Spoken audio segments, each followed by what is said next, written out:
Une anthologie des lectures des paroles de Dieu Tout-Puissant.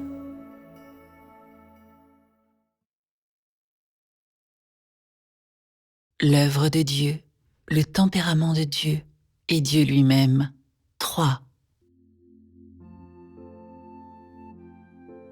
« 12. Les paroles de Jésus à ses disciples après sa résurrection. Jean, chapitre 20, versets 26 à 29. 8 jours après, les disciples de Jésus étaient de nouveau dans la maison, et Thomas se trouvait avec eux. Jésus vint, les portes étant fermées, se présenta au milieu d'eux et dit « La paix soit avec vous ». Puis il dit à Thomas « Avance ici ton doigt et regarde mes mains. Avance aussi ta main et mets-la dans mon côté. Et ne sois pas incrédule, mais crois. » Thomas lui répondit « Mon Seigneur et mon Dieu ». Jésus lui dit « Parce que tu m'as vu, tu as cru. Heureux ceux qui n'ont pas vu et qui ont cru. » Jean, chapitre 21, versets 16 et 17. Il lui dit une seconde fois « Simon, fils de Jonas, m'aimes-tu » Pierre lui répondit « Oui, Seigneur, tu sais que je t'aime. » Jésus lui dit « Paie mes brebis. » Et lui dit pour la troisième fois « Simon, fils de Jonas, m'aimes-tu » Pierre fut attristé de ce qu'il lui avait dit pour la troisième fois « M'aimes-tu » Et il lui répondit « Seigneur, tu sais toutes choses, tu sais que je t'aime. » Jésus lui dit « Paie mes brebis. » Ces passages nous racontent des choses que le Seigneur Jésus a faites et dites à ses disciples après sa résurrection. Mais d'abord, regardons les différences entre le Seigneur Jésus avant et après sa résurrection. Était-il le même Seigneur Jésus des jours passés ? Les Écritures contiennent la phrase suivante décrivant le Seigneur Jésus après la résurrection.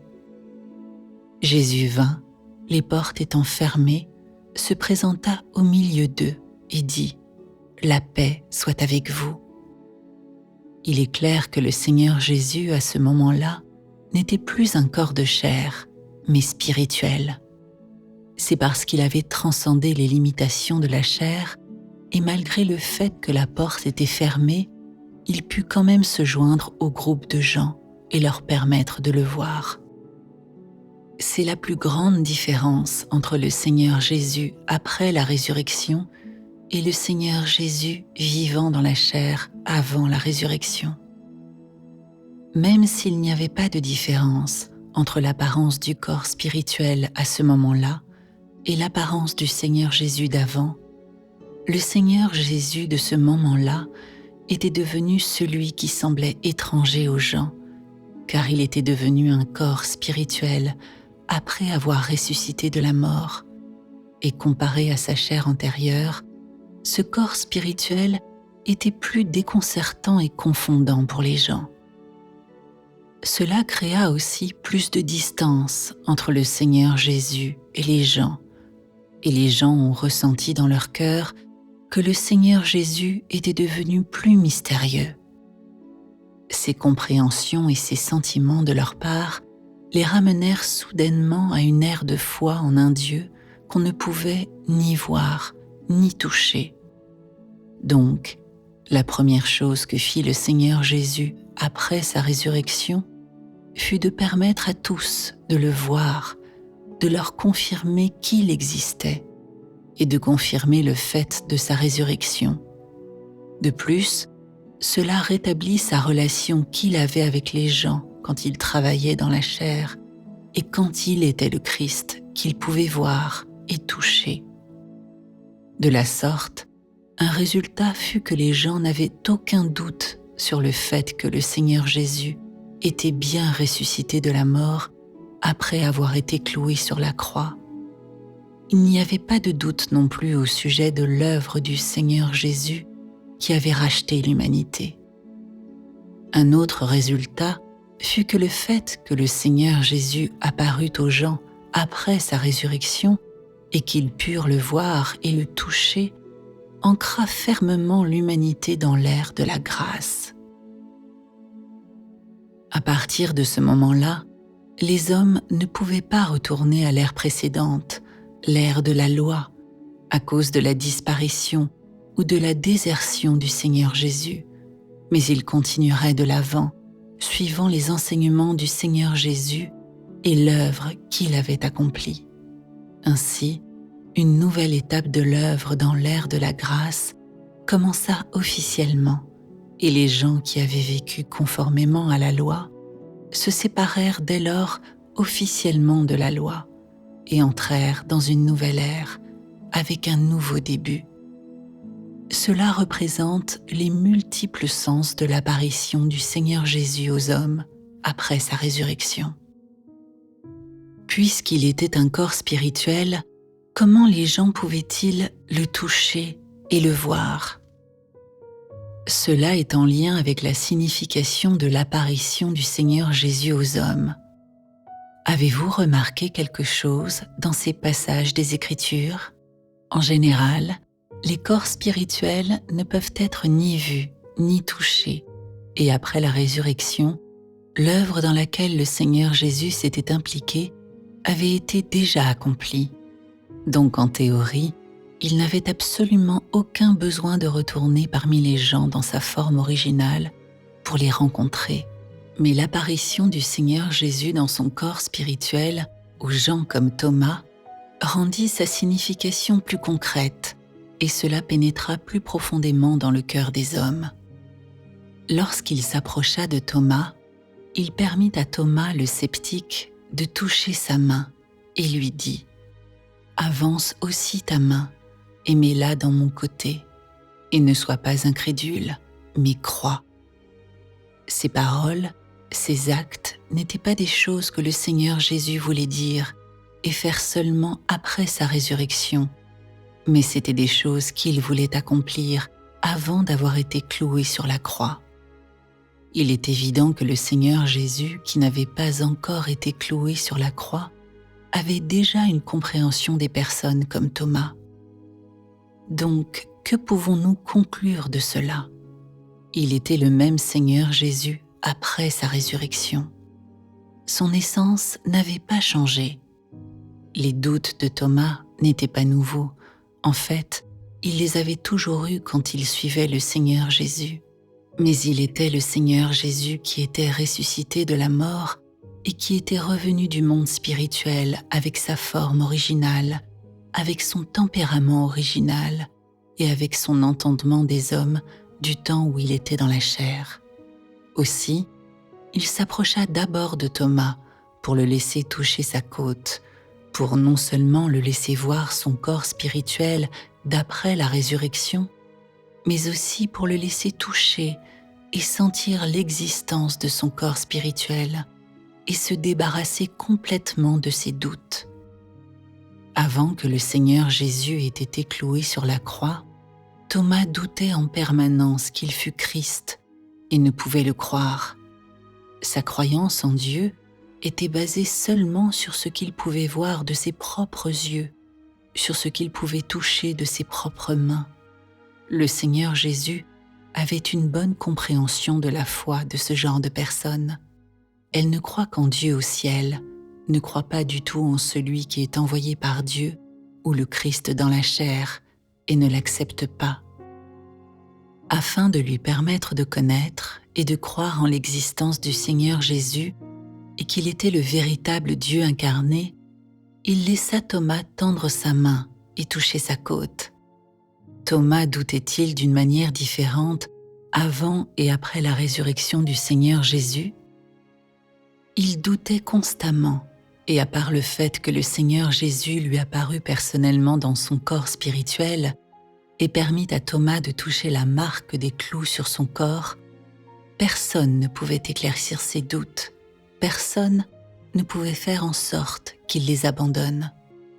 Donc, à partir du moment où le Seigneur Jésus lui permit de toucher sa côte et de sentir vraiment l'existence de la marque des clous, les doutes de Thomas disparurent et il sut véritablement que le Seigneur Jésus était ressuscité, il reconnut et crut que le Seigneur Jésus était le véritable Christ et qu'il était Dieu incarné. Bien qu'à cette époque, Thomas ne douta plus. Il avait perdu pour toujours la chance de rencontrer Christ. Il avait perdu pour toujours la chance d'être ensemble avec lui, de le suivre, de le connaître. Il avait perdu la chance que Christ le perfectionne. L'apparition du Seigneur Jésus et ses paroles fournirent une conclusion et fournirent un verdict sur la foi de ceux qui étaient pleins de doutes. Il employa ses paroles et ses actions concrètes pour dire aux incrédules, pour dire à ceux qui ne croient qu'en Dieu au ciel, mais non en Christ, que Dieu n'a pas loué leur croyance, ni loué leur démarche de suivre qui était pleine de doutes. Le jour où ils croiront pleinement en Dieu et en Christ ne peut être que le jour où Dieu aura accompli sa grande œuvre. Bien sûr, ce jour sera aussi celui où leurs doutes seront jugés. Leur attitude envers Christ détermina leur sort et leurs doutes tenaces signifieront que leur foi ne leur aura rien apporté, que leur rigidité signifiait que leurs espoirs étaient vains. Parce que leur croyance en Dieu au ciel se nourrissait d'illusions et que leurs doutes sur Christ exprimaient leur vraie attitude envers Dieu. Même s'ils touchaient la marque des clous sur le corps du Seigneur Jésus, leur foi était toujours vaine et leur résultat ne pourrait être décrit que comme une poursuite de vent, une vanité. Ce qu'a dit le Seigneur Jésus à Thomas, il le disait aussi très clairement à tous. Le Seigneur Jésus ressuscité est le Seigneur Jésus qui avait passé initialement 33 années et demie travaillant parmi les hommes. Bien qu'il eût été cloué sur la croix et ait expérimenté la vallée de l'ombre de la mort et la résurrection, son aspect même n'avait subi aucun changement. Bien qu'il eût maintenant la marque des clous sur son corps, qu'il fût ressuscité et qu'il fût sorti de la tombe, son tempérament, sa compréhension des hommes et ses intentions envers les hommes n'avaient pas changé le moins du monde. Aussi, il disait aux gens qu'il était descendu de la croix, avait triomphé du péché, triomphé des épreuves et triomphé de la mort. La marque des clous était juste la preuve de sa victoire sur Satan, la preuve d'avoir été un sacrifice d'expiation pour racheter toute l'humanité avec succès. Il disait aux gens qu'il avait déjà endossé les péchés de l'humanité et qu'il avait mené à bien son œuvre de rédemption. Quand il retourna voir ses disciples, il leur dit dans son apparition « Je suis toujours vivant, j'existe encore. Aujourd'hui, je me tiens véritablement devant vous, afin que vous puissiez me voir et me toucher. Je serai toujours avec vous. » Le Seigneur Jésus voulait aussi se servir de Thomas pour dresser un avertissement aux hommes des générations suivantes. Bien que tu crois au Seigneur Jésus, tu ne peux ni le voir, ni le toucher, mais tu peux être béni grâce à ta foi sincère, et tu peux voir le Seigneur Jésus par ta foi sincère. Ce genre de personne est béni. Ces paroles rapportées dans la Bible que le Seigneur Jésus proféra quand il apparut à Thomas sont d'une grande aide pour tous les gens de l'ère de la grâce. Son apparition et ses paroles à Thomas ont eu un impact profond sur les générations futures et conservent un sens éternel. Thomas représente le genre de personnes qui croient en Dieu tout en doutant de Dieu. Elles sont d'une nature suspicieuse, ont un cœur sinistre, sont fourbes et ne croient pas aux choses que Dieu peut accomplir. Elles ne croient pas à l'omnipotence de Dieu et à son règne, et elles ne croient pas au Dieu incarné. Toutefois, la résurrection du Seigneur Jésus leur adressa une gifle en pleine figure. Ce fut aussi l'opportunité pour eux de découvrir leurs propres doutes, de reconnaître leurs propres doutes et de prendre conscience de leur propre fourberie et ainsi de croire sincèrement en l'existence du Seigneur Jésus et en sa résurrection. La scène avec Thomas fut un avertissement et une mise en garde pour les générations suivantes, afin que plus de gens se préviennent eux-mêmes de ne pas douter comme Thomas, et s'ils le faisaient, ils sombreraient dans l'obscurité. Si tu suis Dieu, mais comme Thomas, tu veux constamment toucher la côte du Seigneur et sentir la marque des clous pour confirmer et vérifier l'existence de Dieu et spéculer à ce sujet, Dieu t'abandonnera. Donc, le Seigneur Jésus exige que les gens ne soient pas comme Thomas, croyant uniquement en ce qu'ils peuvent voir de leurs propres yeux, mais qu'ils soient des gens purs et honnêtes, qui ne nourrissent pas de doute envers Dieu, mais simplement qui croient en lui et le suivent. Ce genre de personne est béni. C'est une toute petite exigence du Seigneur envers les gens et un avertissement pour ceux qui le suivent. C'est l'attitude du Seigneur Jésus à l'égard de ceux qui sont pleins de doutes. Alors, qu'est-ce que le Seigneur Jésus a dit à ceux qui sont capables de croire en lui honnêtement et de le suivre, et qu'est-ce qu'il a fait pour eux? C'est ce que nous allons voir maintenant en nous penchant sur ce qu'a dit le Seigneur Jésus à Pierre. Dans cette conversation, à plusieurs reprises, le Seigneur Jésus demande à Pierre une chose. « Pierre, m'aimes-tu » Après sa résurrection, le Seigneur Jésus avait une norme plus élevée pour ce qu'il exigeait des personnes comme Pierre qui croyaient sincèrement en Christ et s'efforçaient d'aimer le Seigneur. Cette question constituait une sorte d'examen et d'interrogation, mais plus que cela, elle était une exigence et une attente de la part de gens comme Pierre. Il employait cette méthode de questionnement afin que les gens s'interrogent et regardent en eux-mêmes. Quelles sont les exigences du Seigneur Jésus pour les hommes? Est-ce que j'aime le Seigneur? Suis-je quelqu'un qui aime Dieu? Comment devrais-je aimer Dieu? Même si le Seigneur Jésus posait cette question uniquement à Pierre, la vérité est que dans son cœur, il voulait profiter de cette occasion avec Pierre pour adresser ce genre de questions à toutes les personnes qui cherchent à aimer Dieu. Il se trouve que Pierre fut béni de pouvoir représenter ce type de personne, de recevoir cette question de la propre bouche du Seigneur Jésus.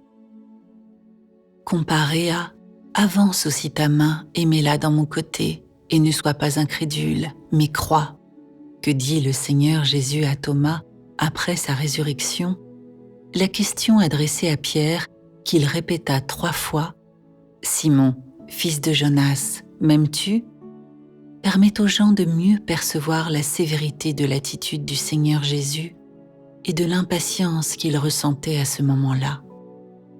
Quant à Thomas le sceptique, avec sa nature rusée et fourbe, le Seigneur Jésus lui a permis de tendre sa main et de toucher la marque des clous, ce qui l'amena à croire que le Seigneur Jésus était le Fils de l'homme ressuscité et de reconnaître l'identité du Seigneur Jésus comme Christ.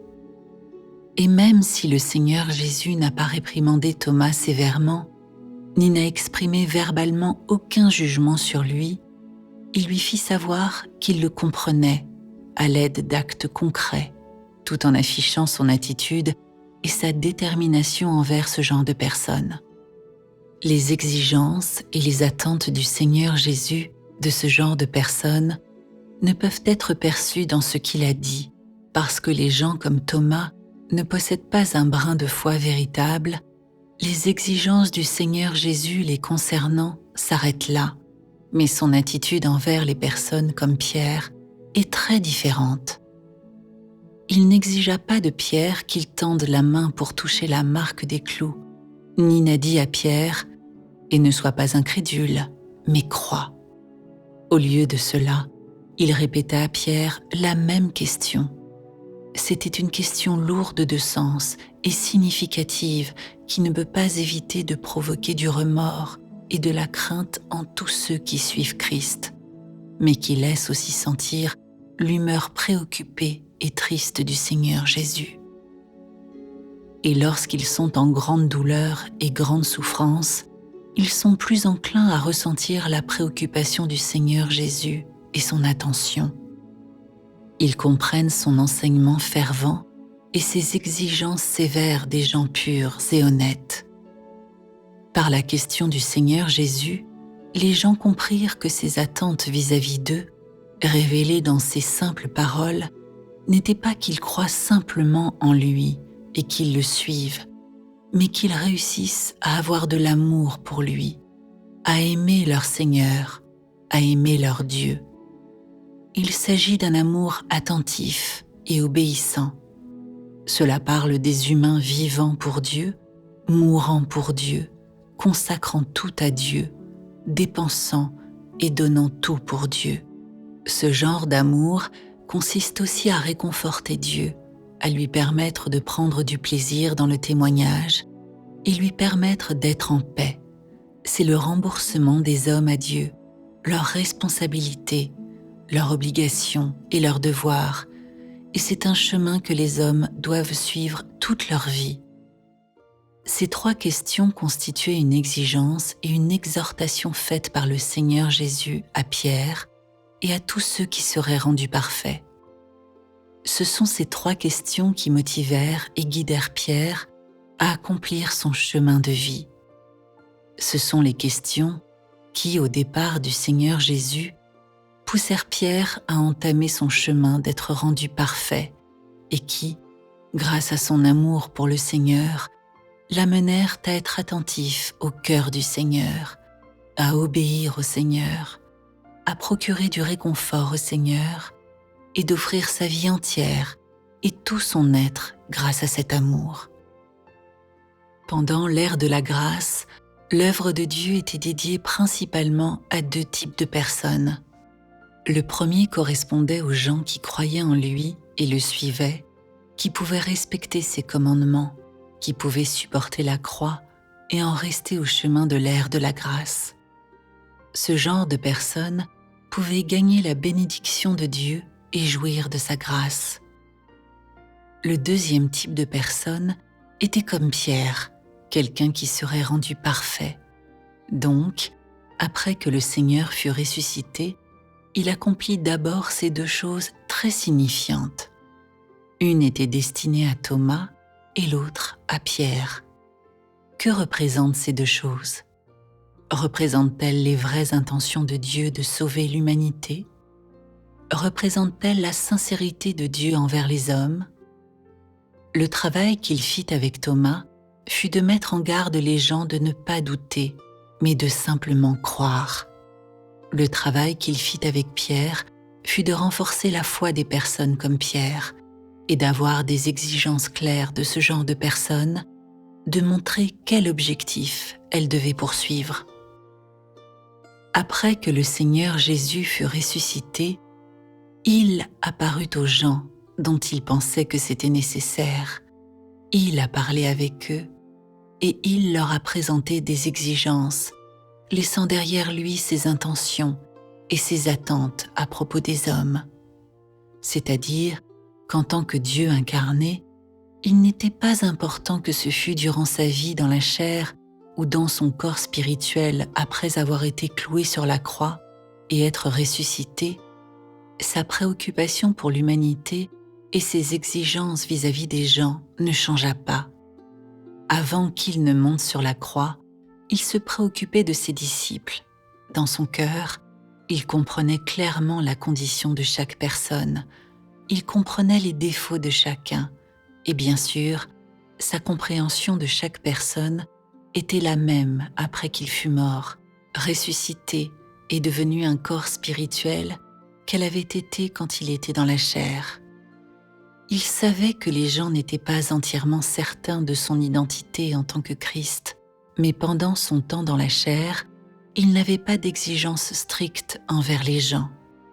Mais après qu'il fut ressuscité, il leur apparut et il fit en sorte qu'ils devinrent absolument certains que le Seigneur Jésus était venu de Dieu qu'il était Dieu incarné, et il utilisa le fait de son apparition et de sa résurrection comme la plus haute vision et la plus grande motivation pour la quête de toute la vie de l'humanité. Non seulement sa résurrection de la mort fortifia ceux qui le suivaient, mais renforça les conséquences de son œuvre parmi les hommes durant l'ère de la grâce, et ainsi l'évangile du salut par le Seigneur Jésus, durant l'ère de la grâce, se répandit progressivement aux quatre coins de l'humanité.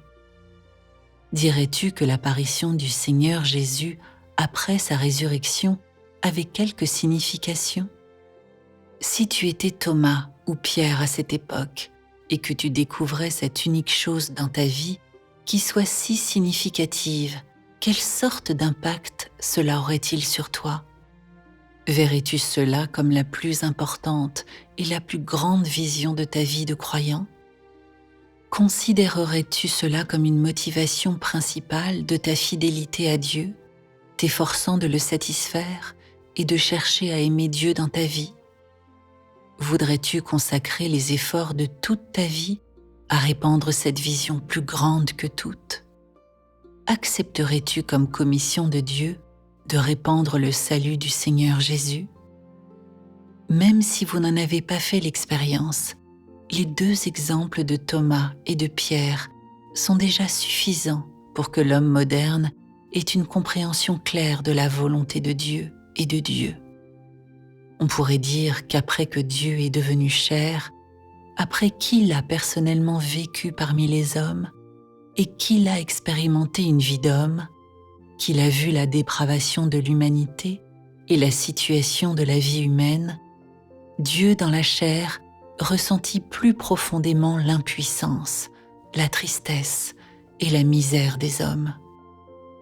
La compassion de Dieu pour la situation humaine grandit à cause de l'humanité qu'il acquit durant sa vie dans la chair et à cause de ses instincts dans la chair.